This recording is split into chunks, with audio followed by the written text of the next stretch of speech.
요즘 여성들이 1억 정도는 벌어야 능력 있는 남자다. 이 연봉 1억의 가치를 너무 우습게 얘기하거든요. 이 영상을 보면서 한 번쯤 다 느낄 것 같아요. 없으면 절대 벌지 못해요. 그게 연봉 1억의 실체예요.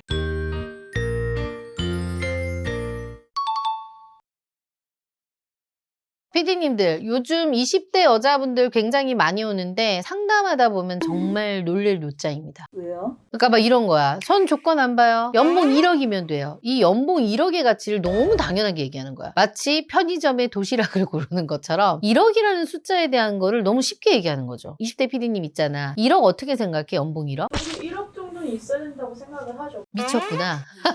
왜 그렇게 생각을 하는 거지? 요즘 물가도 많이 올랐고 남자면은 1억 정도는 벌어야 되지 않나 생각이 들어요. 그러니까 봐봐. 저렇게 여자들이 1억 정도는 벌어야 능력 있는 남자다. 그러니까 1억 정도라고를 너무 우습게 얘기하거든요. 이거는요.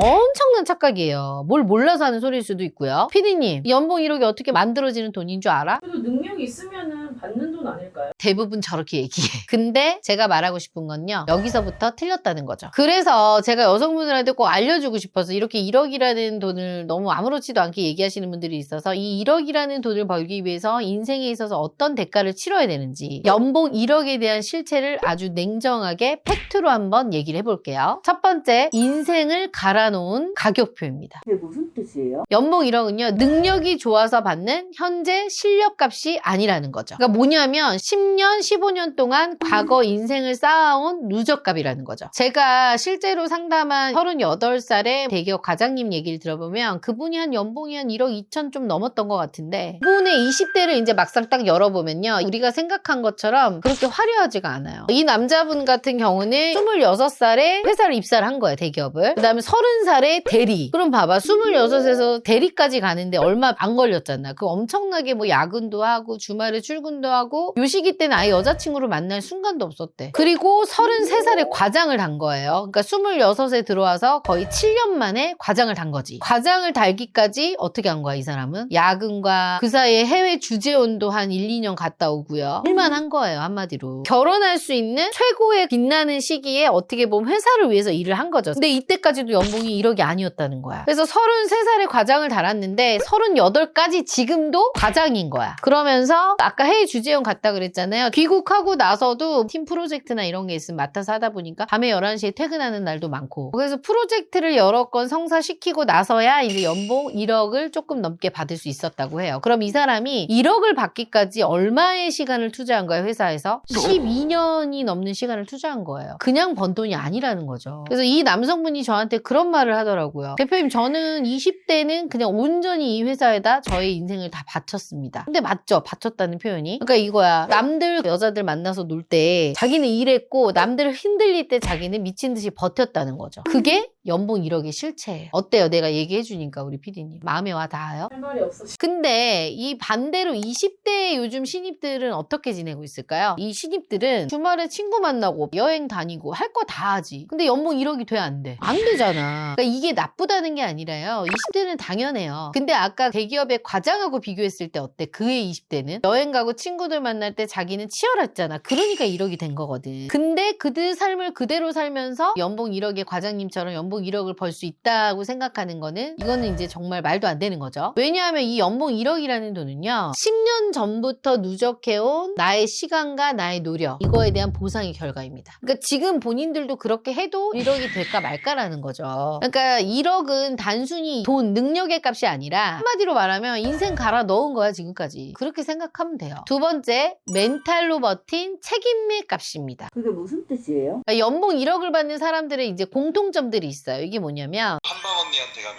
결혼할 수 있나요? 물론이죠. 1대1로 꼼꼼하게 관리해주고 철저하게 객관화를 할 수 있는 피드백을 주고 매니저가 딱 달라붙어서 어떻게 해야 할지 컨설팅해주는 전문가를 찾아오세요. 한방 언니가 함께 고민하고 도와드리겠습니다. 최종 책임이 전부 자기한테 물린다 그러죠. 그러니까 내가 모든 걸 책임지는 그런 자리에 있다는 거죠. 대표님이 실제로 보신 그런 사례가 있어요? 그럼요. 이분 같은 경우는 이제 대기업에서 꽤 근무를 하시다가 중견기업의 관리자로 가신 케이스인데, 이분도 입장에서도 연봉이 1억 조금 넘는 분이에요. 근데 이분의 하루 일상을 한번 여쭤보니까 6시 반에 이제 일어나는 거야. 일어나자마자 회사의 단톡 팀 메일 있잖아요. 그걸 이제 확인하는 거죠. 근데 이분 같은 경우는 출근 전부터 일이 시작돼요. 오늘 보고서 작성 가능하냐. 이미 이제 카톡이 폭발되어 있는 거지. 그래서 7시 반에 이제 출근을 해요. 근데 이분 같은 경우는 차 안에서 라디오 대신에 이제 전화하는 거야. 팀원 일정도 정리하고요. 부서 간에 조율을 하는 것도 하는 거죠. 그리고 9시에 출근을 해서 바로 회의를 하는 거야. 전체 회의. 팀회의도 있고요. 부서회의, 임원 보고. 그러니까 어떻게 보면 관리자니까 정작 본인의 업무보다 이런 보고적인 거, 관리를 하는 거죠. 근데 또 11시 30분에는요. 돌발 이슈가 생긴대요. 예를 들면 팀원 실수, 거래처 클레임, 그리고 일정 지연, 그리고 이런 경우도 있어요. 이유는 모르지만 대표님이 기분이 나빠, 나처럼.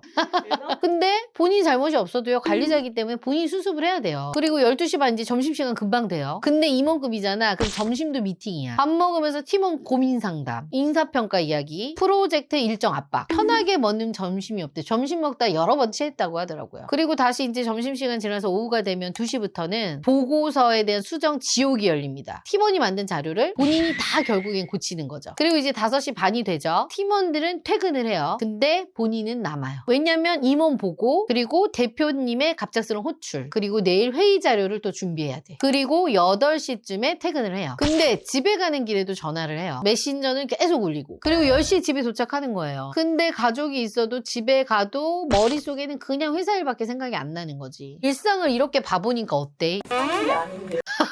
이렇게 해야만 받을 수 있는 거예요. 그리고 이 남성분이 저한테 이런 얘기를 하더라고요. 연봉 1억은요 잘해서 받는 게 아니에요. 10대 때는 퇴사 생각을 진짜 10번 이상을 했었어요. 근데 그때마다 오늘만 버티자 이런 마음으로 왔다는 거죠. 그리고 그게 쌓이고 쌓여서 지금의 1억까지 온 거죠. 이게 바로 제가 얘기하는 멘탈 책임비입니다. 그러니까 이게 뭐냐면 멘탈로 버틴 책임의 누적치가 연봉으로 환산된 금액이에요. 그러니까 이거죠. 위기가 오잖아요. 요즘 사람들 도망가잖아. 그럼 연봉 1억 절대 못 버는 거야. 어떻게 해야 돼요? 해결하고 이걸 올라와야만 이 돈을 만질 수 있는 겁니다. 회사 입장에서 보면 아주 간단해요. 그러니까 이 정도 압박은 이 사람이 감당해 줄 거다. 그래서 연봉 1억을 주는 거야. 대표님 직원 중에도 연봉 1억 받는 사람 있어요. 아, 저희는 연봉 1억 꽤 많죠. 진짜 잘 버시는 분들은 한 달에 2천도 넘게 버시는 분들이 있기 때문에. 근데 그분들도 고객들하고 소통하고 책임지는 거잖아. 엄청난 스트레스가 있지. 그래도 스트레스를 받지만 그렇게 버는 거가 너무 또 행복하다고 얘기하니까요. 세 번째, 살아남은 자의 생존력 인증서입니다. 그게 무슨 말이에요? 회사에서 제일 비싼 자산이 뭔지 아세요? 실력보다 존버력이야. 이런 거야. 회사에서 이 사람한테 연봉 1억을 받을 수 있게 밀어준다는 거는요. 이 사람은 어떤 위기가 와도 무너지지 않는다. 회사와 함께 갈 수 있다라는 뭔가의 신뢰가 쌓인 거죠. 그러니까 한 번 망해도요. 다시 일어나는 사람이라는 거야. 이게 연봉 1억의 진짜 본질입니다. 근데 이것도 되지 않으면서 왜 나는 연봉 1억을 못 벌까라고 하시는 분들은 이 영상을 보면서 한 번쯤 다 느낄 것 같아. 이 존버력이 없으면 절대 벌지 못해요. 저희 회사 같은 경우도 신입으로 들어오셔서 한 1년 가까이 일을 하셨는데 여자분하고 이제 남자분인데 여자분 같은 경우는 아까 얘기했듯이 한 달에 뭐 1,500, 2,000씩 벌고 있어요. 근데 그분 같은 경우는 절대 멘탈이 무너지지 않아. 고객과의 컴플레인과 이런 거 있어도 무너지지 않는데 이제 막 1,000만 원 정도 벌기 시작한 남자분은 멘탈이 너무 약해. 그러니까 뭐를 할 때마다 너무 힘들다, 견디기가 힘들다 이러더니 결국에는 못 견디더라고요. 그러니까 제가 딱 그랬어요. 직원들한테도 이거를 견딜 수 있는 사람만이 돈을 벌 수 있다. 그러니까 멘탈이 정말 중요하다는 거죠. 그럼 잘 되신 분은 일할 때도 좀 다른 게 있어요? 완전 다르죠. 그냥 그분은 그 돈에 대한 가치가 내가 이 정도 벌면 이 정도는 해야 된다는 게 명백하게 있어서 뭐 예를 들어서 컴플레인이 걸려와도 그걸 해결해야만 집에 가는 스타일. 항상 보면 그 친구가 가장 늦게 가요, 보면. 그러면 멘탈이 약하다고 하신 분은요? 그분은 그냥 징징이 뭐 할 때마다 그냥 옆에 사람들 붙잡고 나 힘들다 뭐하다 하기 때문에 같은 동료들도 어느 순간 그 친구가 얘기하면 너무 피곤해지는 거죠. 그러니까 이게 너무 다른 거예요. 해결 방식이요. 그러면 진짜 진간의 위기 상황일 때 보이는 그럼요. 그리고 회사에서 진짜 높게 평가하는 거는 뭐냐면요. 단순히 일을 잘하는 게 아니라 예를 들면 옆에 동료가 약간 좀 컴플레인이 많이 고객이 걸렸어. 그때 그거에 있어서 같이 옆에서 좀 해결책을 제시해주고 도와주는 역할. 그러니까 그건 사실 회사에서 하라는 건 아니었거든요. 근데 어떻게 보면 도와주는 거잖아. 그런 부분도 되게 높이 사는 거죠, 회사에서는. 그러니까 이런 것들이 어떻게 보면 팀이 힘들고 갈등이 있을 때 같이 도와주는 해결 능력이 있는 거고 회사가 위기 때 버틴 흔적인 거죠. 어떻게 보면요. 이런 기록은 모두 생존력 자산입니다. 그리고 회사는 연봉 1억으로 이렇게 말하는 거예요. 이 사람에게 맡기면 회사가 무너지지 않는다. 그러니까 연봉을 가르는 건 누가 똑똑한가가 아니라 누가 끝까지 남아있느냐. 남아있는 사람이 큰 돈을 만지긴 하더라고요. 그러니까 제가 정리를 간단하게 하자면 연봉 1억은요. 운이 아니에요. 그 사람의 인생, 멘탈력, 그 다음에 생존력 이 모든 것이 쌓은 결과물입니다. 그러니까 요즘 여성들이 이제 이거를 해보지 않았기 때문에 20대 여성들이 이걸 너무 쉽게 얘기하거든요. 뭐 연봉 1억이면 좋겠어요. 이렇게 말하지만 이 말 뒤에는요. 한 사람의 인생 15년 이상의 인생이 다 갈아 넣어져 있다라는 사실 그것만 좀 기억을 해주셨으면 좋겠어요. 그래서 연봉을 볼 때 단순히 돈으로 이 사람 돈 잘 버네 이게 아니라 이 사람이 어떤 삶을 살아왔는가 어떤 삶을 버텨왔는가 이거를 좀 한번 봤으면 좋겠고요. 언젠가 또 내가 이 연봉 1억을 꿈꾸는 분들이 은근히 되게 많을 거예요. 근데 이거를 꿈꾸기 전에 본인 자신에게 질문을 하나 던져야 될 게 있어요. 나는 내 인생을 어디까지 갈아 넣을 각오가 되어 있느냐. 이 질문에 솔직해지는 순간 여러분의 연봉은 확연하게 달라질 겁니다. 오늘 영상이 좋았다면 댓글도 남겨주세요.